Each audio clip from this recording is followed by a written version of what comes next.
as you see kids today versus when you first started coaching, what's the difference? Are kids, quote unquote, softer today than they were 10, 15 years ago? Talk about that dynamic a little bit, how you've seen kids change over time. So I think for us as adult men to throw off the responsibility and say that children are softer today would be wrong.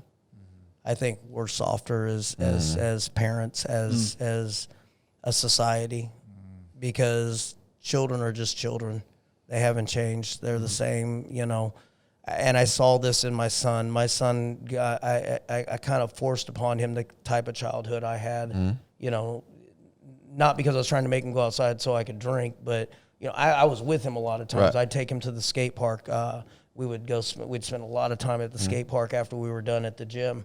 We'd spend a lot of time at the gym. You know, we spent a lot of time. So I don't think the responsibility goes on the child so much as it comes on society, and even more so us as men.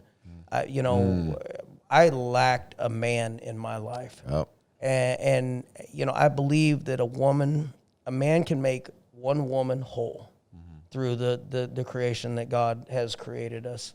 And I believe after that man can also make the difference. He can make his daughter believe she is the princess and that she should have standards and that she's worth something. I believe that comes from the dad. And I believe that same thing. You know, I think every girl wants to be taken off into an adventure, and I think every boy wants to be the knight that saves the girl. Yep. Right? And so I think we as men can do a better job to help make our children more who we want them to be. I don't think the children are softer. I think the way we deal with things are softer. And it is. Part of it is, well, we want to try to knock down some of the challenges we dealt with as kids. Some of those challenges that I dealt with didn't need to be there. Yeah. For sure. Right. But some of them did. You know, kids are always going to, it is human nature for us to be aggressive. It is in us. I mean, you take us back to the days when we were living in caves, we had to be aggressive. We had to fight for what was ours. We had to protect what was ours. That's ingrained in us. That's part of who we are at the core. You know, to try to say that doesn't exist is not good. And then what ends up happening, and I tell this to the students, I see kids nowadays. When I was a kid, you know, nobody wanted you fighting, but everybody said, hey, you're a kid. This is the time to be fighting. Right. You know, you're not going to get in trouble right now. When you're 18, you go to jail for this. Nowadays, we restrain that aggression. And so what happens is when a kid finally breaks loose and lets the aggression go, it's an explosion. It's an explosion. Yeah. It's a real problem because they've never had an outlet. I describe it as we all have a lion in a cage.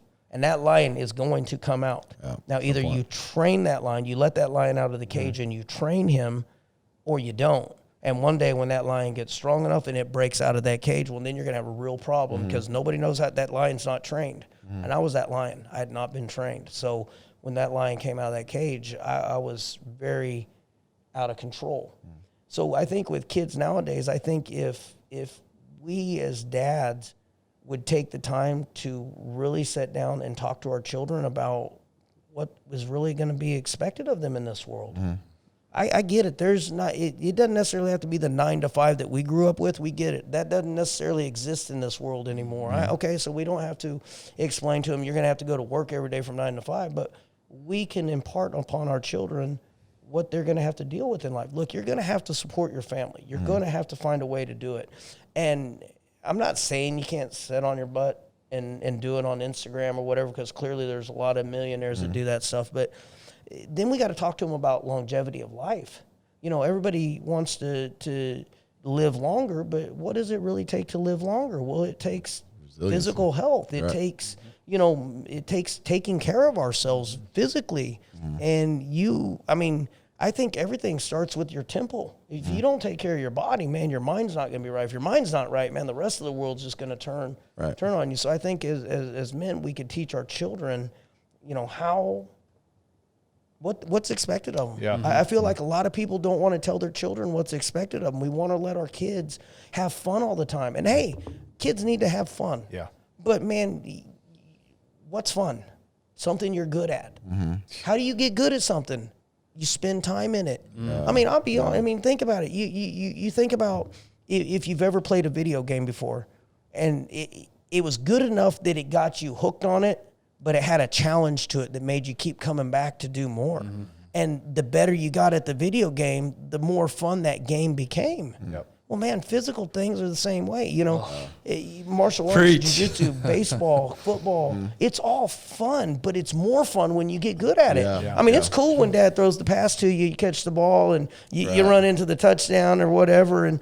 But the better you get at that, hey, man, did you see me juke that guy? Hey, did you see me step on that guy's back as I was running in? Hey, did you see me hit that home run? I mean, you start getting better at something, it becomes more fun. And sometimes we don't push our children. You know, our children come to us and they say, I don't want to do that. I'm bored tonight. I'm bored with it. I don't want to do it. And the reality is they're just like every other human being. They're in the middle of doing something else and they don't want to break from that. They don't want to break and go reset and restart again. And as parents, we've got to go, hey, I know you are bored with class, and I know you're in the middle of playing your video game right now, or I know Jimmy's come, you want to go play with Jimmy or go to the pool with Jimmy, but look, you always have fun. You always come out of there with a smile on your face. You're always happy you went afterwards. We're going to go ahead and go. Get ready. And I don't care how much fighting they do, because the reality is as parents, it's our job to remind our children what they don't remember. I mean, that's what we have to do. We have to constantly tell them, hey, put the seat down. Hey, brush your teeth. Hey, put your clothes on. We're in the habit of doing that, but we're not in the habit of saying, look, I know you're fighting about this, but you have fun every time. I know that you always find joy in your heart after you do this. I know this is going to make you a better person in the long run. I know that in life you're going to need to learn how to deal with this situation, and this is going to provide that for you. And so go ahead and get dressed and let's go. You know, I think it's our job to continue to remind our kids about the sports and the activities that they do, that they loved it. And then what I always say is we always find the time to quit. And I think you mentioned this earlier. We always quit. I think you said something different, but when we quit, the reason people always want to quit is because in my opinion, the reason everybody starts wanting to try new activities, try new sports, because the biggest thing is, well, we want to try baseball for a little bit, or we want to try football for a little bit. And it's like, okay, why is the kid getting bored? You know, I've noticed he's been struggling. It's getting hard for him. So he goes to mom and dad and he convinces them he's bored. He's convinced, he wants to try baseball because he knows kids are smart enough to know that our parents want us to do something. So they're like, you know what? I'll negotiate out of this into this, and it'll be fun because this. And then when they get into that, they'll, oh man, this is getting hard again. You know, Dad, I think I want to try football. Dad really likes football. I'll hit football up now. You know, and so we'll negotiate. And I think that's what really starts happening to our kids is they're smart. They're smart. They know how to negotiate. They're better negotiators than any grown man, right? That's right. And so they negotiate their way to quit one thing and get into the next thing. And so we start building this habit of quitting when things get hard. But the kid never comes to us and says it gets hard, that's why I'm quitting. They give us another excuse, and then as parents, we buy into it. We're like, okay, I understand, because we can buy in. We understand it. You're right. That coach isn't fair to you. That is. That's exactly. And I think what I love about martial arts, and I want to give you the opportunity to talk about your studio or your gym. Not studio, sorry. I've got daughters. Your gym, but is the representation of martial arts is so right on with life, and the lessons that you're talking about now is that you're not going to get to the top level tomorrow. And that's what our kids, they want, right? They want all the success like right now. But you're not going to go through your blue belt, your purple belt, your brown belt, your black belt in a year, in 6 months. You have to commit to this. And that's when you see the results. That's when you achieve the ultimate goal, when you go through the process. And being able to explain that to our kids that like, hey, like, do you want to be great? Do you? Okay, now here's what it's going to take. But I love what you said is we remind them what they constantly forget.